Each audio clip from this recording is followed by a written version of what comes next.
مثلا بعض اوقات دلہا سے کہا جاتا تھا کہ وہ اپنا کھانا پکانے کی مہارت دکھائے اور کوئی خاص پکوان تیار کرے۔ بظاہر یہ عجیب لگتا ہے مگر اس کا مقصد یہ تھا کہ دیکھا جائے کہ وہ ایک اچھا شوہر اور کفیل بن سکتا ہے یا نہیں۔ تو دوستو اب بات کرتے ہیں افریقی قبائل میں دلہن کی تیاری کے رسم و رواج پر۔ بہت سی افریقی روایات میں دلہن کی شادی سے پہلے کی تیاری روحانی، جسمانی اور علامتی عمل سمجھا جاتا ہے۔ یہ صرف لباس یا آرائش کا معاملہ نہیں بلکہ ایک ایسی تبدیلی ہے جو اسے بچپن سے نکال کر عورت اور بیوی کے درجے میں لے جاتی ہے۔ کچھ قبائل میں دلہن کے جسم کو صابن یا پانی سے نہیں بلکہ جانور کی چربی اور سرخ مٹی کے امیزے سے صاف کیا جاتا ہے۔ اس عمل کے کئی مطلب ہیں۔ ایک تو یہ کہ یہ دھوپ سے جلد کی حفاظت کرتا ہے، دوسرا یہ کہ بچپن سے جوانی میں داخلے کی علامت ہے۔ اس سے جلد پر آنے والی سرخی اس کی پختگی کی نشانی سمجھی جاتی ہے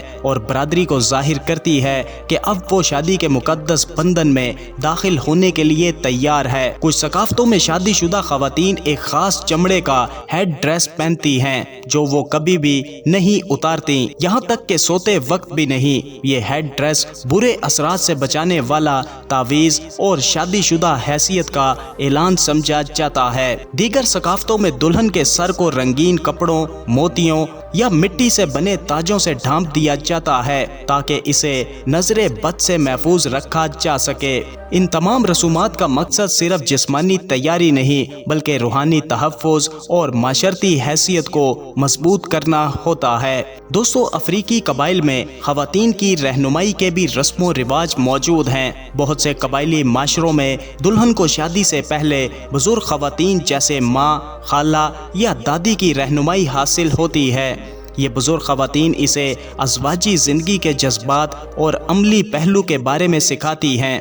یہ تربیت صرف مشورہ دینے تک محدود نہیں بلکہ یہ ایک مقدس روایت ہے جو نسل در نسل منتقل ہوتی آئی ہے۔ اس کے ذریعے دلہن کے گھر کے انتظام، ازواجی ذمہ داریوں اور سماجی کردار کے بارے میں سیکھتی ہیں۔ کچھ ثقافتوں میں یہ رہنمائی ایک باقاعدہ تقریب کی شکل اختیار کر لیتی ہے جس میں دلہن کو نئے سماجی کردار میں ڈھلنے کی تربیت دی جاتی ہے۔ اس روایت کا مقصد یہ ہے کہ شادی صرف ایک ذاتی رشتہ نہیں بلکہ ایک سماجی اور روحانی معاہدہ سمجھی جائے۔ تو دوستو اب بات کرتے ہیں افریقی قبائل میں لڑکی کے کنوارے ہونے کے ثبوت کے رسم و رواج پر۔ دوستو کئی افریقی قبائل میں دلہن کی کنوارگی ثابت کرنا صرف نجی معاملہ نہیں بلکہ ایک سماجی روایت سمجھی جاتی ہے۔ شادی کے رات کے بعد خون کے داغ والا کپڑا یا کوئی اور علامت پیش کرنا اس بات کا ثبوت ہے کہ دلہن پاک دامن تھی۔ یہ عمل اس کی لڑکی سے عورت بننے کی علامت مانا جاتا ہے۔ کچھ جگہوں پر ایک بزرگ خاتون کو اس بات کی تصدیق کے لیے مقرر کیا جاتا ہے کہ دلہن شادی سے پہلے اور بعد میں پاکیزہ رہے گی۔ اگرچہ یہ رسم اب بہت سے شہری علاقوں میں کم ہوتی جا رہی ہے مگر دیہات میں اب بھی اسے خاندان کی عزت کا حصہ سمجھا جاتا ہے۔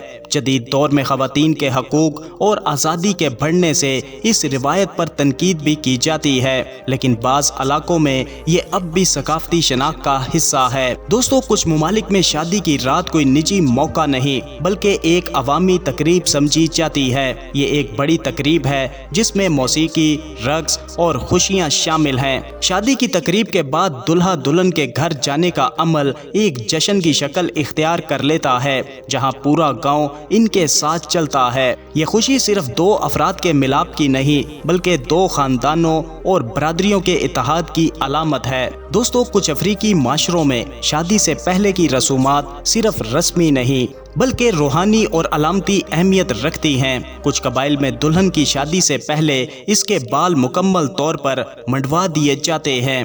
یہ علامت اس کے ماضی کو پیچھے چھوڑنے اور ایک نئی زندگی شروع کرنے کی ہوتی ہے۔ اس کے بعد دلہن کے جسم پر خوشبودار تیل اور خاص عطر لگائے جاتے ہیں تاکہ وہ جسمانی اور روحانی طور پر پاک ہو جائے۔ یہ سب تیاریاں اس کے نئے مرحلے کی طرف سفر کی علامت ہیں۔ یہ رسمیں نسلوں سے چلی آ رہی ہیں اور ان کے ذریعے دلہن اپنے آباء و اجداد کی روایات سے جڑتی ہے۔ دوستو کچھ افریقی معاشروں میں شادی کی رات صرف ایک آغاز نہیں بلکہ ایک امتحان سمجھی جاتی ہے۔ اگر دلہن کنواری نہ نکلے تو اس کے سنگین نتائج ہو سکتے ہیں۔